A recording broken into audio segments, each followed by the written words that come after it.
By Grace Young. September-October 2011. Why Grace Young thinks a wok cooks the ultimate stir-fry. My mother was raised in Shanghai and my father in Guangzhou, but by the time they started their life together in America in 1949, they no longer cooked with a wok. Round-bottomed woks, the only kind they could find, didn't get hot enough for stir-frying on their all-American electric range. So they resorted to a stainless steel skillet for Chinese cooking. My father lamented as he served his exquisite, fragrant dishes that the food hadn't been properly stir-fried. It wasn't until years later when I discovered the carbon steel flat-bottomed wok and made my first successful stir-fry, a simple cashewed chicken, that I understood my father's concern. I still remember it vividly. The moment I swirled the peanut oil into the preheated wok, it shimmered. With the minced ginger, the carbon steel hummed and crackled, releasing a gingery lemony perfume. The marinated chicken lent the wok music a steady sizzle. After searing undisturbed for a minute, the chicken, to my amazement, yielded to the metal spatula without a hint of sticking and, after a quick stir-fry, achieved a perfect golden hue. Growing hungrier and happier, I added a touch more oil along with sugar snaps, carrots and roasted cashews. Within a few strokes of the spatula, the sugar snaps turned bright green. I added a couple spoonfuls of rich chicken broth, a splash of rice wine and soy sauce.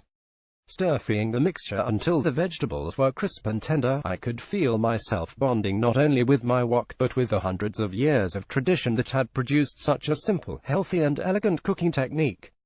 The chicken that evening possessed the concentrated caramelized flavor and seared aroma known as wok hei that the Chinese prize.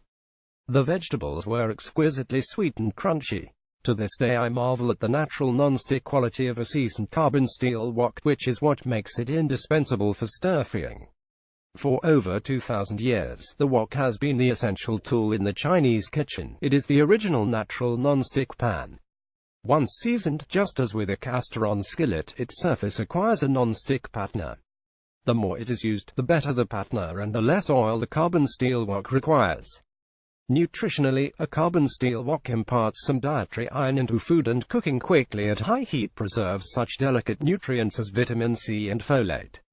But what home cooks praise the most is that it imparts the coveted wok hei to stir-fries.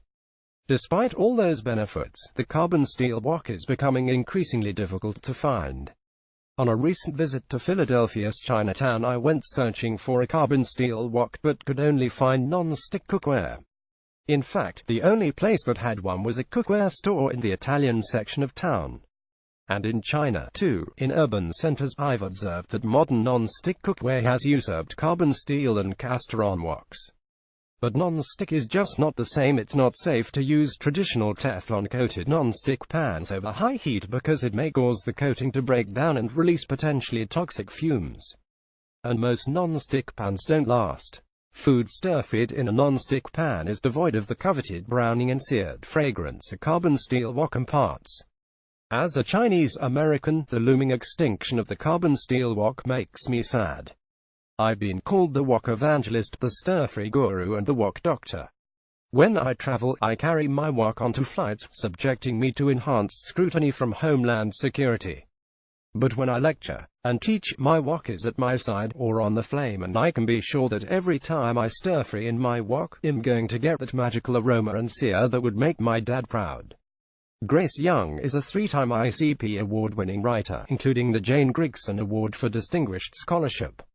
Her most recent cookbook, Stir-Frying to the Sky's Edge, Simon Schuster, 2010, won a 2011 James Beard Award and was a finalist for the ICP International Cookbook Award.